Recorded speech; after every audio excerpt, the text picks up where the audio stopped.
ನಮಸ್ಕಾರ. ನೀವು ನೋಡ್ತಾ ಇದ್ದೀರಾ ಟಿವಿ ವಿಕ್ರಮ ವಿಶೇಷ ಕಾರ್ಯಕ್ರಮಕ್ಕೆ ಸ್ವಾಗತ. ನಾನು ಜೆಸಿಲ್ ಡಿಸೋಜಾ.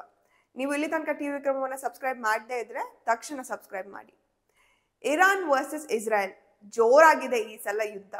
ಏನಾದ್ರೂ ಇರಾನ್ ಮುಟ್ಟಿ ನೋಡ್ಕೊಳ್ತೀವಿ ಅಂತ ಬಂದ್ರೆ ಇರಾನ್ ತಟ್ಟಿ ಕಳಿಸೋದು ಮಾತ್ರ ಗ್ಯಾರಂಟಿ. ಇಸ್ರಾಯೇಲ್ ಯಾವ ರೀತಿ ಇರಾನ್ನ ಮೇಲೆ ದಾಳಿಯನ್ನ ಮಾಡ್ತು, ಹೆಂಗೆಲ್ಲ ಹೊಡೆದ್ರು, ಇದೆಲ್ಲವನ್ನ ನೀವು ಕೇಳಿರ್ತೀರಾ. ಬಟ್ ಈಗ ವಿಷಯ ಅದಲ್ಲ. ಇಸ್ರಾಯೇಲ್ ಅನ್ನ ನೋಡಿ ಇರಾನ್ ಹೆದ್ರೋದಲ್ಲ.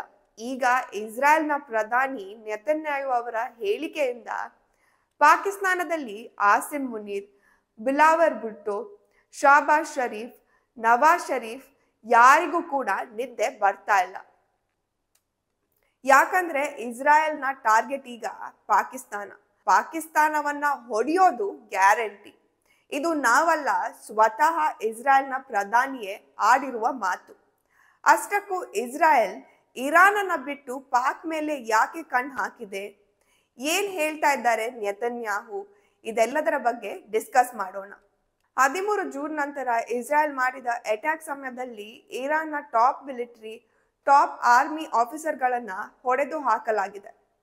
ಇರಾನ್ನ 9 ನ್ಯೂಕ್ಲಿಯರ್ ಸೈಂಟಿಸ್ಟ್ಗಳನ್ನ ಮುಗಿಸಿದ್ದಾರೆ. 250ರಿಂದ 300 ಸಿಟಿಗಳ ಮೇಲೆ ಅಟ್ಯಾಕ್ ಆಗಿದೆ. ಅವರ ಪ್ರಮುಖವಾದ ಬ್ಯಾಲಿಸ್ಟಿಕ್ ಮಿಸೈಲ್ ತಯಾರಾಗುವ ಜಾಗ ಹಾಗೂ ವೆಪನ್ ಸ್ಟೋರ್ ಮಾಡುವ ಜಾಗಗಳನ್ನ ಕೂಡ ಧ್ವಂಸ ಮಾಡಿದ್ದಾರೆ. ಇಸ್ರಾಯೇಲ್ನ ಅಟ್ಯಾಕ್ ನಿಂದ ಬರೋಬ್ಬರಿ 80 ಜನ ಸಾವನ್ನಪ್ಪಿದ್ದಾರೆ. ಇರಾನ್ ಕೂಡ ಇದಕ್ಕೆ ಪ್ರತ್ಯುತ್ತರವನ್ನ ಕೊಡ್ತಾ ಇದೆ. 10 ಮಂದಿ ಸಾವನ್ನಪ್ಪಿದ್ದಾರೆ. ಇದು ಇಲ್ಲಿವರೆಗೂ ನಡೆದಿರೋದು.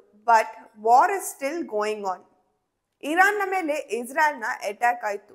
ಇಸ್ರಾಯೇಲ್ನ ಒಂದು ಪಾಲಿಸಿ ಇದೆ, ಅವರಿಗೆ ಯಾರು ಥ್ರೆಟ್ ಅನಿಸ್ತಾರೋ ಅವರನ್ನ ಅವರು ಬಿಡೋದೇ ಇಲ್ಲ. ಯಾಕಂದ್ರೆ ಆ ದೇಶದ ಸುತ್ತ ದುಶ್ಮನ್ಗಳನ್ನೇ ಇಟ್ಕೊಂಡು ಬದುಕ್ತಾ ಇರುವ ದೇಶ. ಎಟ್ ಅ ಟೈಮ್ 6 ದೇಶ ಅಟ್ಯಾಕ್ ಮಾಡಿದ್ದು ಕೂಡ ಇದೆ. ಹಾಗಾಗಿ ಅವರಿಗೆ ಯಾವ ದೇಶಗಳು ಕೂಡ ಅಣ್ವಸ್ತ್ರಗಳನ್ನ ತಯಾರಿ ಮಾಡೋದು ಇಷ್ಟ ಇಲ್ಲ. ಹಾಗೂ ಇದು ದೇಶಗಳ ನಡುವಿನ ವಾರ್ ಅಲ್ಲ, ಇಸ್ಲಾಮಿಸ್ಟ್ ವರ್ಸಸ್ ಯಹೂದಿಗಳ ಯುದ್ಧ. ಈ ಅಟ್ಯಾಕ್ ಹಿಂದೆ ಚೀನಾದ ಕೈವಾಡ ಕೂಡ ಖಂಡಿತ ಇದೆ. ಅದು ಹೇಗೆ ಅಂದ್ರೆ ಜೂನ್ 6ನೇ ತಾರೀಕಿನ ಹತ್ತಿರದಲ್ಲಿ ಇರಾನ್ 600 ಬ್ಯಾಲಿಸ್ಟಿಕ್ ಮಿಸೈಲ್ಗಳ ಆರ್ಡರ್ ಅನ್ನ ಕೊಡುತ್ತೆ. ಒಂದು ಪ್ರಾಕ್ಸಿ ಕಂಪನಿಯ ಮೂಲಕ ಚೀನಾಗೆ ಆರ್ಡರ್ ಅನ್ನ ಕೊಟ್ಟಿರುತ್ತೆ. ಚೀನಾ ಇರಾನ್ನ ಫ್ರೆಂಡ್ಶಿಪ್ ತುಂಬಾ ದೊಡ್ಡದಾಗಿ ನಡೀತಾ ಇದೆ. ಅಷ್ಟರಲ್ಲಿ ಇರಾನ್ನಲ್ಲಿ ನ್ಯೂಕ್ಲಿಯರ್ ಪ್ರೋಗ್ರಾಮ್ ಶುರುವಾಗುತ್ತೆ.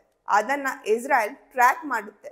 ಇಸ್ರಾಯೇಲ್ ತನ್ನ ಯಾವುದೇ ಶತ್ರು ದೇಶ, ಎಸ್ಪೆಷಲಿ ಇಸ್ಲಾಮಿಕ್ ದೇಶಗಳಲ್ಲಿ ನ್ಯೂಕ್ಲಿಯರ್ ವೆಪನ್ಗಳನ್ನ ಇಟ್ಕೊಳ್ಳೋದು ಅವರಿಗೆ ಇಷ್ಟ ಇಲ್ಲ. ಇಸ್ರಾಯೇಲ್ ಎಷ್ಟು ಶತ್ರುಗಳಿಂದ ಸುತ್ತುವರೆದಿದೆ ಅಂದ್ರೆ ಅವರಿಗೆ ಸ್ವಲ್ಪ ಅನುಮಾನ ಬಂದ್ರೂ ಕೂಡ ಅವರು ಸಾಯೋದಕ್ಕೂ ರೆಡಿ, ಸಾಯಿಸೋದಕ್ಕೂ ರೆಡಿ, ಸರ್ವೈವರ್ ಮೋಡಿಗೆ ಬಂದಿದ್ದಾರೆ. ಇಸ್ರಾಯೇಲ್ಗೆ ಯುದ್ಧ ಅನ್ನೋದು ಹೊಸತಲ್ಲ. ಅವರು ದಶಕಗಳಿಂದ ಯುದ್ಧವನ್ನ ಮಾಡ್ತಾ ಇದ್ದಾರೆ. ಆದ್ರೆ ಯಾವಾಗ ಇಲ್ಲಿ ಚೀನಾ ಎಂಟ್ರಿ ಆಗುತ್ತೋ ಇಸ್ರಾಯೇಲ್ ಇನ್ನೂ ಸೀರಿಯಸ್ ಆಗುತ್ತೆ. ಚೀನಾ 90% ಆಯಿಲ್ ಅನ್ನ ಇರಾನ್ನಿಂದಲೇ ಖರೀದಿ ಮಾಡುತ್ತೆ. ಅತಿ ಹೆಚ್ಚು ಪ್ರಮಾಣದ ಶಸ್ತ್ರಾಸ್ತ್ರವನ್ನ ಕೂಡ ಇರಾನ್ಗೆ ಸಪ್ಲೈ ಕೂಡ ಮಾಡುತ್ತೆ. ಇದು ದೊಡ್ಡ ಲೆವೆಲ್ ಅಲ್ಲಿ ಆಗ್ತಾ ಇದೆ. ಚೀನಾಗೆ ಬುದ್ಧಿ ಕಲಿಸ್ಬೇಕು ಅನ್ನುವ ಹಠಕ್ಕೆ ಈಗ ಇಸ್ರಾಯೇಲ್ ಬಿದ್ದಿದೆ. ಆದ್ರೆ ಚೀನಾ ಇರೋದೆಲ್ಲಿ, ಇಸ್ರಾಯೇಲ್ ಇರೋದೆಲ್ಲಿ? ಎರಡು ದೇಶದ ನಡುವೆ ತುಂಬಾನೇ ಅಂತರ ಇದೆ. ಹಾಗಾಗಿ ಇಸ್ರಾಯೇಲ್ ಈಗ ಚೀನಾಗೆ ಬುದ್ಧಿ ಕಲಿಸೋಕೆ ಪಾಕಿಸ್ತಾನವನ್ನ ಹೊಡೆಯೋದಕ್ಕೆ ಪ್ಲಾನ್ ಮಾಡ್ತಾ ಇದೆ. ನೆತನ್ಯಾಹು ಅವರ ಒಂದು ಹೇಳಿಕೆ ತುಂಬಾನೇ ವೈರಲ್ ಆಗ್ತಾ ಇದೆ. ಇರಾನ್ ನಂತರ ನಮ್ಮ ಟಾರ್ಗೆಟ್ ಪಾಕಿಸ್ತಾನ ಅಂತ. I said that the greatest mission that we have is to prevent a militant Islamic regime from meeting up with nuclear weapons or from nuclear weapons meeting up with a militant Islamic regime. The first is called Iran, the second is called Pakistan. Because if these radical regimes have nuclear weapons, they will not obey the rules that have been obeyed in the last almost 7 decades. ಇದರಿಂದ ಪಾಕಿಸ್ತಾನಕ್ಕೆ ಈಗ ಭಯ ಶುರುವಾಗಿದೆ. ಇರಾನ್ನ ಬೆಂಬಲಕ್ಕೆ ಇದ್ದೀವಿ ಅಂದವರು ಹೆದರಿ ಕೂತಿದ್ದಾರೆ. ಇಲ್ಲಿ ಪಾಕಿಸ್ತಾನ ಅಮೆರಿಕಾಗೆ ಎಷ್ಟೇ ಕ್ಲೋಸ್ ಇರ್ಲಿ ಅದು ಇಲ್ಲಿ ಮ್ಯಾಟರ್ ಆಗೋದಿಲ್ಲ. ಇಸ್ರಾಯೇಲ್ ಒಂದ್ಸಲ ಮಾಡ್ಬೇಕು ಅಂತ ಹೊರಟ್ರೆ ಆ ಕೆಲಸವನ್ನ ಮಾಡಿ ಮುಗಿಸಿಯೇ ಬಿಡುತ್ತೆ. ಇಸ್ರಾಯೇಲ್ಗೆ ಪಾಕಿಸ್ತಾನದ ಬಗ್ಗೆ ಚೆನ್ನಾಗಿ ಗೊತ್ತಿದೆ. ಈ ವಿಡಿಯೋದಲ್ಲಿ ಮತ್ತೆ ಮತ್ತೆ ಹೇಳ್ತಾ ಇದ್ದಾರೆ, ಮಿಲಿಟೆಂಟ್ ಇಸ್ಲಾಮಿಸ್ಟ್ಗಳ ಬಳಿ ನ್ಯೂಕ್ಲಿಯರ್ ಅಸ್ತ್ರ ಇರೋದು ಇಸ್ರಾಯೇಲ್ಗೆ ಖಂಡಿತ ಇಷ್ಟ ಇಲ್ಲ ಅಂತ. ಪಾಕಿಸ್ತಾನದ ಡಿಫೆನ್ಸ್ ಮಿನಿಸ್ಟರ್ ಅವರ ವಿಡಿಯೋ ಕೂಡ ವೈರಲ್ ಆಗಿದೆ. ಇರಾನ್ ನಂತರ ಇಸ್ರಾಯೇಲ್ನ ಟಾರ್ಗೆಟ್ ನಾವ್ ಆಗ್ತಾ ಇದ್ದೀವಿ ಅಂತ. ಆಪರೇಷನ್ ಸಿಂಧೂರ್ ಟೈಮ್ ನಲ್ಲಿ ಇಸ್ರಾಯೇಲ್ ಭಾರತಕ್ಕೆ ಸಪೋರ್ಟ್ ಮಾಡಿದ್ದನ್ನ ನೀವು ನೋಡಿರ್ತೀರಾ ಅಂತ ಹೇಳ್ತಾನೆ. ಒಟ್ನಲ್ಲಿ ಪಾಕಿಸ್ತಾನದವರು ಭಯದಲ್ಲಿರೋದಂತೂ ನಿಜ. ನೆನಪಿರ್ಲಿ, ಶಿಯಾ ಆಗಿರ್ಲಿ ಸುನ್ನಿ ಎರಡರ ಟಾರ್ಗೆಟ್ ಇಸ್ರಾಯೇಲ್. 6 ದೇಶಗಳು ಸೇರಿ ಅಟ್ಯಾಕ್ ಮಾಡಿದ್ದನ್ನ ಮರೆಯೋದಕ್ಕೆ ಸಾಧ್ಯ ಇಲ್ಲ. ಪಾಕ್ನ ರಕ್ಷಣಾ ಮಂತ್ರಿ ಹೇಳ್ತಾನೆ, ಎಲ್ಲ ಇಸ್ಲಾಮಿಕ್ ದೇಶಗಳು ಇಸ್ರಾಯೇಲ್ ವಿರುದ್ಧ ಒಂದಾಗಬೇಕು ಅಂತ, ಇರಾನ್ಗೆ ಸಪೋರ್ಟ್ ಮಾಡಬೇಕು ಅಂತ ಕೂಡ ಹೇಳ್ತಾನೆ. ಈ ಟೈಮಲ್ಲಿ ಪಾಕಿಸ್ತಾನದ ಒಳಗೆ ಏನಾಗ್ತಾ ಇದೆ ಅನ್ನೋದು ಕೂಡ ಅರ್ಥ ಮಾಡ್ಕೊಳ್ಬೇಕು.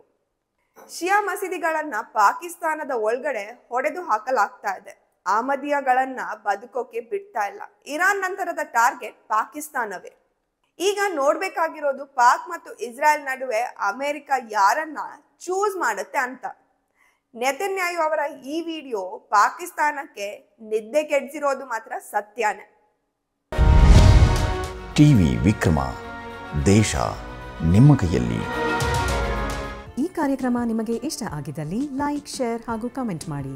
ಟಿವಿ ವಿಕ್ರಮದ ಕಾರ್ಯಕ್ರಮಗಳನ್ನು ನಿರಂತರವಾಗಿ ವೀಕ್ಷಿಸಲು ಸಬ್ಸ್ಕ್ರೈಬ್ ಮಾಡಿ, ಬೆಲ್ ಐಕನ್ ಒತ್ತಿ.